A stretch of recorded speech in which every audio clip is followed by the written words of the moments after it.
Okay तो guys welcome back again in fob engineers. तो chapter 1 पढ़ रहे थे थर्मोडायनेमिक का, that's called the basics law of thermodynamic. Lecture 8 में हम पढ़ने वाले हैं study flow energy equation for open system. इससे पहले लेक्चर 7 में हमने हीट ट्रांसफर पढ़ा था वेरियस प्रोसेसेस के लिए।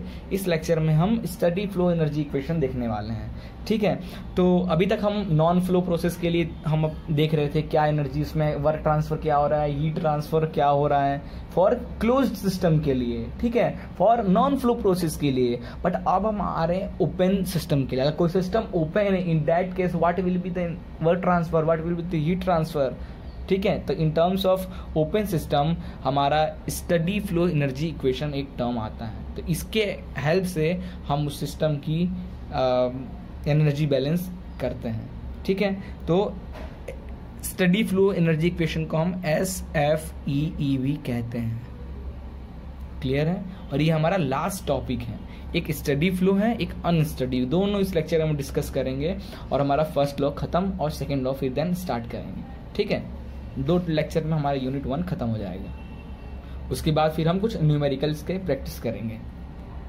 तो बहुत शॉर्ट में हम इसको समझने वाले हैं, बहुत ज़्यादा शॉर्ट में, ठीक है।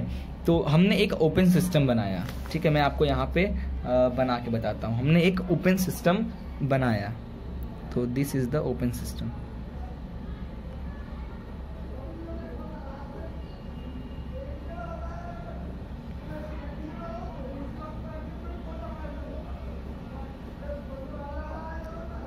ये जो हमारा है पॉइंट 1 हम इसे देते हैं, ये हमारा एंट्री पॉइंट है, ठीक है। ये जो 2 है ये हमारा एग्जिट पॉइंट है, ठीक है। अब एंट्री पॉइंट पे जो भी हमारा फ्लूइड अंदर की ओर आपके ये जो है, ये है कंट्रोल वॉल्यूम। ओपन सिस्टम को हम कंट्रोल वॉल्यूम नाम से भी जानते हैं।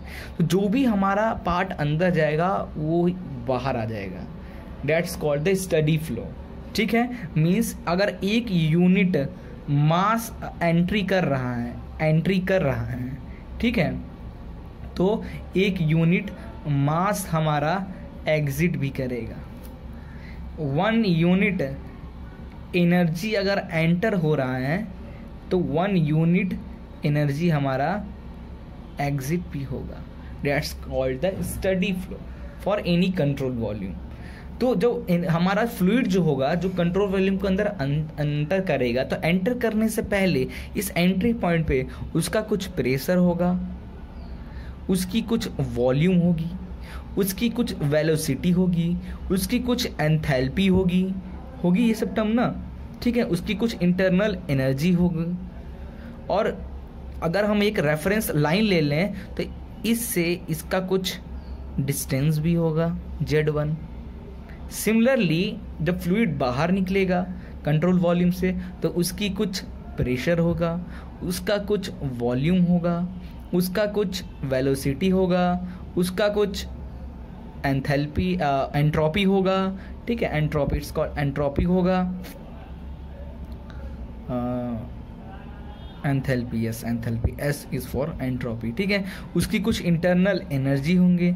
और इस लाइन से, रेफरेंस पॉइंट से, रेफरेंस लाइन इसे हम लोग बोलते हैं, ठीक है। रेफरेंस लाइन से कुछ उसकी डिस्टेंस भी होगी, उसको Z2। तो एंट्री पे 1 पॉइंट से हमने मार्क किया, एग्जिट पे हमने 2 पॉइंट से मार्क किया। तो हम जानते हैं for steady flow control volume में जो फ्लूइड जितने अमाउंट में आता है उतने अमाउंट से वो बाहर भी चला जाता है। तो इसकी अगर एनर्जी बैलेंस करना हो तो कैसे करेंगे कि fluid at entry is equal to या तो energy of that at entry at exit, ठीक है। इन टर्म्स ऑफ एनर्जी देखा जाए तो काइनेटिक एनर्जी, यहाँ जो फ्लूइड है उसकी पोटेंशियल एनर्जी एंट्री टाइम पे, ठीक है। काइनेटिक एनर्जी, पोटेंशियल एनर्जी हो गया, उसकी इंटरनल एनर्जी, उसकी कुछ इंटरनल एनर्जी भी होगी। और साथ में कुछ हीट भी है, क्योंकि जब इसको हीट देंगे तब तो ये वर्क देगा, हीट देंगे तब तो वर्क देगा, तो कुछ उसकी हीट भी होगी। क्यों? एग्जिट पॉइंट पे कुछ काइनेटिक एनर्जी होगी, कुछ पोटेंशियल एनर्जी होगी, कुछ इंटरनल एनर्जी होगा और कुछ वर्क जो मिलेगा उससे हमारा कंट्रोल वॉल्यूम वर्क भी होगा, ठीक है। अब काइनेटिक एनर्जी, सबसे पहले इसको इंटरनल एनर्जी क्या हो जाएगा इसके लिए U1, काइनेटिक एनर्जी क्या हो जाएगा 1/2, कुछ मास अंदर जा रहा है तो मास m v1 c स्पीड है ना c1 square plus mass potential energy कितना हो जाएगा mgh, तो mgh मतलब हाइट, तो h को हमने z से रिप्रेजेंट किया तो z1 लिख सकते हैं, प्लस ये q इज इक्वल टू इसका u2 internal energy for exit point plus कुछ काइनेटिक एनर्जी भी होगा mc2 स्क्वायर प्लस कुछ पोटेंशियल एनर्जी mg2 प्लस उस जो कंट्रोल वॉल्यूम का वर्क डन हो रहा है। क्लियर है। और अब इसमें से अगर आप ध्यान दोगे, ओके, तो यहाँ पे हम नेट हीट दे रहे हैं तो नेट वर्क मिलेगा, तो ये कंट्रोल वॉल्यूम अभी मत रखना यहाँ पे, इसको बोलेंगे अभी हम लोग नेटवर्क, ठीक है, नेटवर्क, क्योंकि नेट हीट दे रहे हैं हम तो नेटवर्क भी मिलेगा हमको, ठीक है।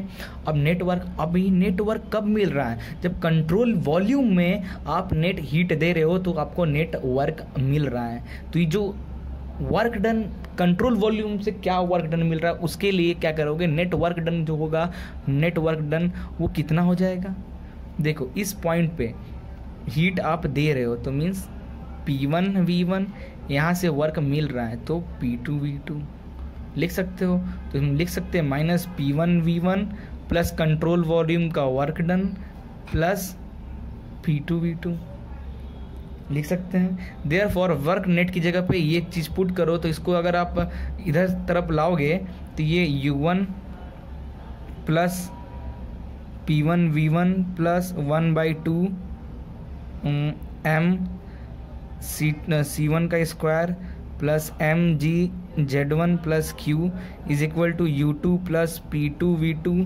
Plus 1/2 m C2 square plus mgz2 plus w control volume, और U plus PV is called the enthalpy, capital H लिख रहे हैं अभी, अगर स्मॉल h लिखेंगे तो हमारा जो नेट Q है वो स्मॉल q हो जाएगा, W कंट्रोल वॉल्यूम में कैपिटल W तो स्मॉल w हो जाएगा, क्योंकि स्मॉल h लिख रहे हैं मतलब हम मास को हटा रहे हैं, उसमें मास की इंटरफेयर नहीं कर रहे हैं, तो हम स्मॉल h लेके चलेंगे, H1 प्लस 1/2 C1 के square plus gz1 plus q is equal to H2 plus 1/2 C2 square plus gz2 plus w control volume. ये हो गया हमारा, इसी इक्वेशन को हम लोग बोलते हैं SFEE इक्वेशन, इसको आपको याद रखना है। क्लियर है। अब इसके कुछ एप्लीकेशंस भी हैं, फॉर एग्जांपल नोज़ल के लिए हैं, डिफ्यूज़र के लिए हैं, ये सब हम यहाँ पे देखने हैं। ओके, तो एप्लीकेशन हम देख रहे हैं SFEE के, नोज़ल और डिफ्यूज़र का। तो ये जो हमारा है ये है डिफ्यूज़र, क्योंकि यहाँ पे एंट्री हो रहा है और ये फिर फ्लूइड डिफ्यूज़ हो रहा है, ठीक है। नोज़ल के केस, नोज़ल कैसा दिखता है, नोज़ल क्या करता है, कॉम्प्रेस करता है ऐसा, ये है नोज़ल, ये एंट्री पॉइंट, ये एग्जिट पॉइंट, ठीक है। तो नोज़ल डिफ्यूज़र सेम ही इक्वेशन आता है, इसलिए हम डिफ्यूज़र कर रहे हैं। तो अगर हम एक डिफ्यूज़र लिए, ये एंट्री पॉइंट है, ये एग्जिट पॉइंट है, ठीक है, और इसको हम इंसुलेट कर दिए। Now according to SFEE equation for the control surface area के लिए क्या हमने पढ़ा था, H1 प्लस V1 स्क्वायर, मतलब यहाँ पे हम C को, वेलोसिटी को V से लिख रहे हैं, वह हम अभी जो सॉल्व किए थे वेलोसिटी को C से दिखा रहे थे, तो आप कंफ्यूज मत होना, वेलोसिटी है ये, ठीक है। तो ये हमारा SFEE इक्वेशन क्लियर है। नाउ अब डिफ्यूज़र में हम कोई साफ का कोई वर्क होता है नोज़ल में या डिफ्यूज़र में, नहीं होता, तो हम लिख सकते हैं कि वर्क डन विल बी 0, ठीक है। वाल हमारा इंसुलेटेड है जिसमें हीट का भी ट्रांसफ़र नहीं होता, हीट विल बी ऑल्सो 0, ठीक है। और in nozzle potential energy is same, तो अगर आप देखोगे ये जिस सरफेस पे रखा हुआ है तो इस पॉइंट का जो Z1 है और इस पॉइंट का भी Z2 है, तो Z1 is equal to Z2 है, ठीक है। Means potential energy from entry of the fluid और potential energy at out of the fluid will be same, therefore Z1 is equal to Z2, तो क्या क्या हमारा कट हो जाएगा। एक तो हमारा हीट ये 0 हो जाएगा, ये 0 हो जाएगा, ये दोनों भी कट जाएंगे क्योंकि Z1 इक्वल टू Z2 हो गए। बचे क्या, H1 plus V1 square upon 2 is equal to H2 plus V2 square upon 2। ये है जो क्वेश्चन है, ये हमारा किसके लिए है, नोजल और डिफ्यूज़र के लिए। अब कहते क्या है, वैसे तो इतने ही पे आप छोड़ सकते हो, ठीक है। कभी कभी क्वेश्चन में अभी 0 तो हो गया इंसुलेट, कभी कभी क्वेश्चन जो आएगा इसमें बताए बोलेगा कि जो हीट है वो इतना है, फिर आपको लेके सॉल्व करना पड़ेगा। तो ये फॉर्मूला नहीं याद रखना है। जब भी ऐसा कोई क्वेश्चन नोजल डिफ्यूज़र का आया तो पहले ये लिखोगे, फिर उसमें आप ये टर्म्स लिखोगे कि 0 हो रहा है इसलिए फिर ये बना, फिर आप सॉल्व करना, तो आपके लिए ईजी होगा। क्योंकि कुछ कुछ क्वेश्चन में क्या होता है, इंसुलेटर जो आप लगाए हो, इंसुलेटर नहीं लगा के लगाता है और बोलता है जो हीट ट्रांसफर हो रहा है फ्रॉम सराउंडिंग से वो इतना किलो जूल का हो रहा है। फिर तो आपको भाई 0 ना करके वैल्यू रखनी पड़ेगी, कंफ्यूज जाओगे, ठीक है। Now, when the inlet velocity or the velocity of approach, inlet velocity is smaller compared to the exit velocity. Yes, in diffuser जो inlet velocity है और जो outlet velocity है as compared to inlet velocity, outlet V1 is smaller, क्योंकि और हम assume कर रहे हैं कि इनलेट वेलोसिटी जो है वो बहुत बहुत बहुत कम है as compare to exit velocity. Therefore we can ये वाले टर्म को हटा सकते हैं और ये टर्म हट जाएगा तो बचेगा H1 is equal to H2 plus V2 square upon 2। अब जरूरी नहीं है कि inlet velocity is always very small than outlet velocity. ऐसा भी हो सकता है कि outlet velocity is very very less than enter velocity. In that case ये 0 हो जाएगा, ये वाला टर्म रहेगा। तो आप जनरली ये फॉर्मूला ध्यान में रखो, इसको माइंड में नहीं रखना है, ठीक है। उसके बाद हम एक देखेंगे टरबाइन पे बात करेंगे, उसके बाद डायरेक्ट हम बात करने वाले हैं टरबाइन पे। तो टरबाइन हमारा कुछ इस तरीके का दिखता है, ठीक है। टरबाइन हमारा इस तरीके का दिखेगा, ठीक है। तो इसको भी सॉल्व करने के लिए तो टरबाइन में क्या होता है, जनरली हमारा टरबाइन में क्या होता है, फ्लूइड आता है, ब्लेड से टकराता है और ब्लेड आपका रोटेट होने लगता है। आफ्टर डेट जो फ्लूइड जाता है उसकी जो वेलोसिटी होती है और जो फ्लूइड जो एंटर होता है उसकी वेलोसिटी जो होती है बहुत कम होती है, जो फ्लूइड इसमें ट्रेवल हो रहा है। Therefore we can neglect this. तो V1 स्क्वायर अपॉन 2 और V2 स्क्वायर अपॉन 2 वाले को हम 0 लिख देंगे SFEE इक्वेशन में से, ठीक है। और अगर ये हमारा इंसुलेटेड है तो Q भी 0 हो जाएगा। और ये सेम सरफेस पे रखा हुआ है, इसका भी Z1 डिस्टेंस है, इसका भी Z2 डिस्टेंस है। क्वेश्चन में दिया है Z1 Z2 तो ठीक, नहीं दिया है तो 0 रख के आप उसको भी हटा दोगे। तो SFEE से ये सब टर्म्स को हटा दोगे तो बचेगा क्या, हमारा MH1 is equal to MH2 plus WS बचा रह जाएगा, क्योंकि Q भी 0 हो गया और काइनेटिक एनर्जी भी 0 हो गया, Z पोटेंशियल एनर्जी भी 0 हो गया, तो ये बचा। तो वी कैन राइट दैट कि वर्क डन फॉर टरबाइन के लिए MH1 माइनस H2 हो जाएगा और generally work done for turbine H1 minus H2 होगा। Same in case of compressor work done जो होगा H2 माइनस H1 हो जाएगा। कैसे, आइए देखते हैं। कॉम्प्रेसर के लिए दिस इज रेसिप्रोकेटिंग कॉम्प्रेसर। इसमें क्या होता है, ये कुछ इस तरह कॉम्प्रेस होता है, ये एंट्री पॉइंट है, ये एग्जिट पॉइंट है, ये हुआ हमारा रेसिप्रोकेटिंग कॉम्प्रेसर, ओके। तो यहाँ भी पोटेंशियल एंड काइनेटिक एनर्जी जो है वो चेंज नहीं होगा, क्योंकि इसके अंदर आने के बाद वो स्लो हो जाता है, जिस स्पीड से अंदर आता है उस स्पीड से वो बाहर नहीं, उसके अंदर ट्रेवल नहीं करता। Therefore that will be 0 and in that.